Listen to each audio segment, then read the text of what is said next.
नमस्कार।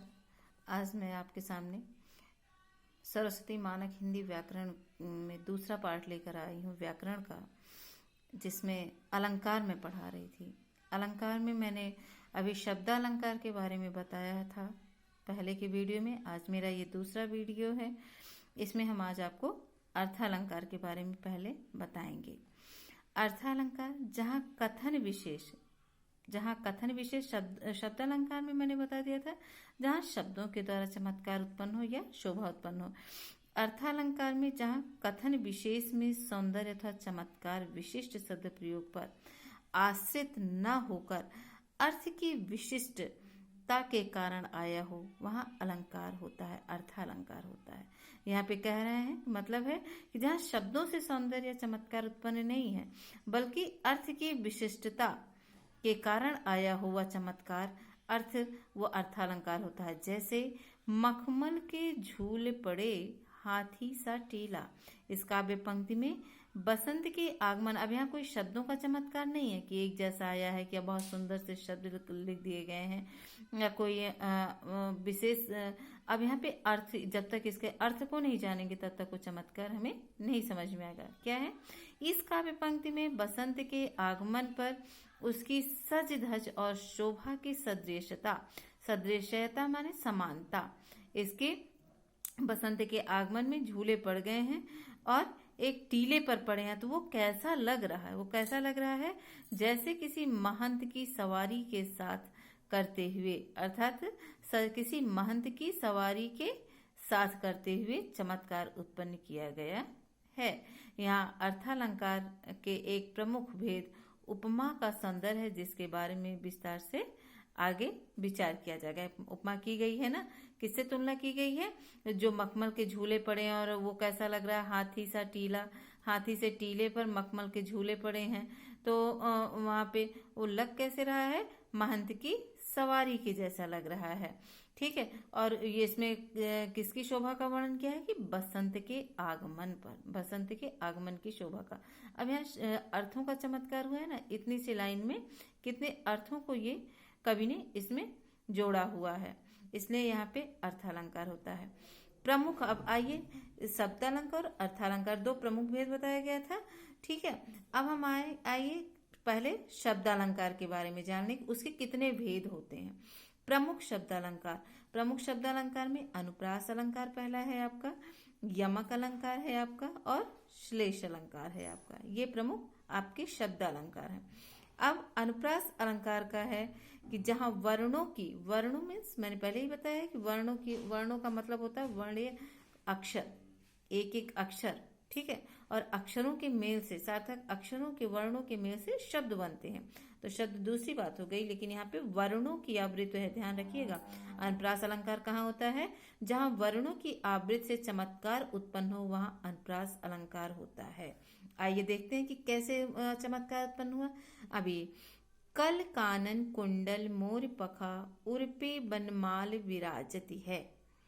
अब यहाँ पे देखिए, इस काव्य पंक्ति में का वर्ण की 3 बार, देखिए कल कानन कुंडल, ये 3 बार का वर्ण की। अब इसमें का वर्ण की 3 बार और बावर्ण की 2 बार। बावर्ण बनमाल विराजती, 2 बार आवृत होने से चमत्कार आ गया है। ठीक है। तो इसलिए यहाँ पे वर्णों की कई बार आवृत हुई है इस पंक्ति में, यहाँ पे अनुप्रास अलंकार है। अब दूसरा उदाहरण देखिए, छोरटी है गोरटी या चोरटी अहीर की। अब छोरटी है गोरटी या चोरटी अहीर की। अब इस पंक्ति के अंतिम वर्ण में क्या क्या है? कि चोरटी अहीर की, टावर्ण हर जगह आ रहा है, छोरटी गोरटी और चोरटी। तो यहाँ पे टावर्ण की एक से अधिक बार आवृत्ति होने से चमत्कार आ गया है। सुरभित सुंदर सुखद सुमन तुम पर खिलते हैं। अब ये तीसरा उदाहरण भी आप देखिए कि इस काव्य पंक्ति में पास पास प्रयुक्त सुरभित अर्थात सुगंधित, सुंदर और सुखद, जो सुख देने वाला हो, और सुमन। अब सुमन की 3 विशेषता यहाँ पे बताई गई है, सुरभित भी है, सुंदर भी है और सुखद भी है। अब ये सवर्ण की आवृत्ति भी हो गई यहाँ पे, कवि की कल्पना से।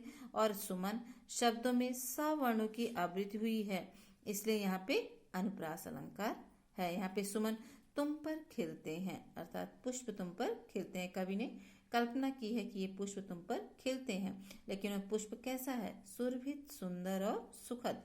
और सुमन तो कवि की कल्पना ही तो है, जो इतने अच्छे वर्णों को इतने सुंदर ढंग से यहाँ पे ये रखा गया है इस लाइन में, इस वाक्य में।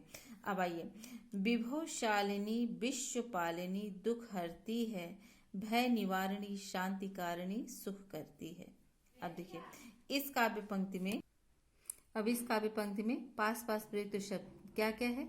विभवशालिनी, विश्वपालिनी, विभवशालिनी वैभवशाली, विश्वपालिनी विश्व का पालन करने वाली में अंतिम वर्ण ना की आवृत है। विभवशालिनी और विश्वपालिनी दो सेम ना और ना से समाप्त हो रहे हैं, ना की आवृत हुई है। भय निवारणी और शांतिकारिणी और लास्ट में ड़ा की आवृत्ति हुई है।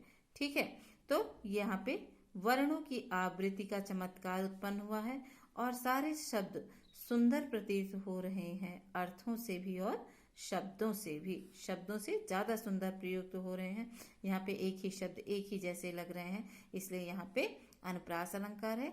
जो कि शब्दों की सुंदरता यहाँ पे दिखाई गई है, तो इसलिए ये शब्द अलंकार के अंतर्गत रखा गया है। अब अन्य उदाहरण अब इसमें देख लीजिए। जो खग हो तो बसेरो करो मिल, कालिंदी कुल कदम्ब की डारन। तो जो खग है तो बसेरो, अब यहाँ पे कावड़ की आवृत्ति आई है ना। जो खग हैं तो बसेरो करो मिली कालिंदी कुल कदम्ब की डारन। कालिंदी कुल कदम्ब, ये 3-4 हो गए ना। का वर्ण की आवृत्ति हुई। कंकन किंकिन नुपुरी धुनि सुनी, कहत लखन सन राम हृदय गुनि। तो कंकन किंकिन 2 शब्द हो गया। नुपुर धुनि सुनी, धुनि और सुनि में ना वर्ण आ गया। उसके बाद कहत लखन सन राम हृदय गुण, यहाँ पे क और न वर्णों की आवृत्ति कई बार होने से यहाँ पे अनुप्रास अलंकार है। मुदित महीपति मंदिर आए, सेवक सचिव सुमंत बुलाए। अब यहाँ पे कौन सा अक्षर आया है? माँ वर्ण पहले आया है। मुदित में माँ, महीपत में माँ, मंदिर में माँ, सेवक में सा, सचिव में सा, सुमंत में सा, माँ और सा वर्णों की आवृत्ति आई है। ठीक है, इसी तरह ये भी है, बीच का है। तरिन तनुजा तट तमाल तरुअर बहुछाए, अर्थात तरिन नदी के किनारे बहुत सारे वृक्ष शोभायमान हो रहे हैं, तो इसका यही अर्थ होगा तरिन तनुजा तट तमाल। अब यहाँ पे ता वर्ण की कई बार आवृत्ति हुई है, तो यहाँ पे अनुप्रास अलंकार है। चारु चंद्र की चंचल किरणें खेल रही हैं। अब चा वर्ण की एक से क्या 3-4 बार हो जा रहा है इसका आवृत्ति चा वर्ण की। तो वर्णों की अगर कई बार आवृत्ति जिस सेंटेंस में दिखाई जाए, वहां पे अनुप्रास अलंकार होता है।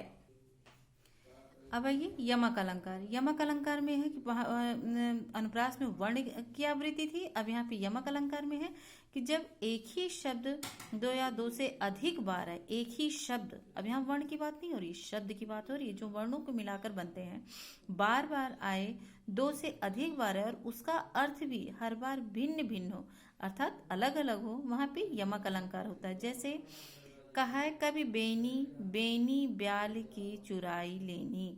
यहाँ पे कहा है कभी बेनी और बेनी 2 बार आया है। और रति रति शोभा सब रति के शरीर की, पहली पंक्ति में बेनी शब्द की आवृत्ति 2 बार हुई है। पहली बार प्रयुक्त शब्द बेनी कवि का नाम है, ठीक है, बेनी कवि का नाम है, तथा दूसरी बार प्रयुक्त बेनी का अर्थ है चोटी। यहाँ पे कहा है कवि बेनी, यहाँ पे बेनी कवि का नाम है, और दूसरी बेनी ब्याल की चुराई लेनी, और दूसरी बेनी चोटी से ली गई। इसी प्रकार दूसरी पंक्ति में प्रयुक्त रति शब्द 3 बार प्रयुक्त हुआ है। रति देखिए, रति रति और रति, यहाँ पे कहा गया है ना कि शब्द 2 से अधिक बार आए लेकिन अर्थ अलग अलग निकले, तब यहाँ पे रति शब्द 3 बार प्रयुक्त हुआ है। पहली बार प्रयुक्त रति रति का अर्थ है रति के समान जरा जरा सी, और दूसरे स्थान प्रयुक्त रति का अर्थ है कामदेव की परम सुंदर पत्नी। रति के समान, फिर जरा जरा सी, रति रति के समान, फिर रति जरा जरा सी, फिर उसके बाद कामदेव की पत्नी रति के लिए। इस प्रकार बेनी और रति शब्दों की आवृत्ति से चमत्कार उत्पन्न किया गया है। अब यहाँ पे शब्द आया तो, लेकिन सबका अलग अलग अर्थ है, तो यहाँ पे यमक अलंकार है। अब आइए, काली घटा का घमंड घटा, नभ मंडल तारक वृंद खिले। उपर्युक्त काव्य पंक्ति में शरद के आगमन का, शरद ऋतु के आगमन पर उसके सौंदर्य का चित्रण किया गया है। वर्षा बीत गई है, शरद ऋतु आ गई है, काली घटा का घमंड घटा है। अब जब शरद वो वर्षा बीत ही गई है, शरद ऋतु आ गई, तो अब काली घटा का घमंड घट गया है। घटा शब्द के दो भिन्न अर्थ हैं। अब यहाँ पे काली घटा का घमंड घटा, यहाँ पे काली घटा पर काले बादल हैं और घटा में कम हो गया है। यहाँ पे पहली घटा का अर्थ हो गया काले बादल और घटा में सब कम हो गए हैं। इस शब्द से पंक्ति में सौंदर्य उत्पन्न किया। यहाँ पे यमक का सौंदर्य है। घटा, भजन कहो तात्यो भज्यो, भज्यो न एको बार, दूरी भजन जाते कहियो, सोतु भज्यो गंवार। प्रस्तुत दोहे में भजन और भज्यो शब्द की आवृत्ति हुई है।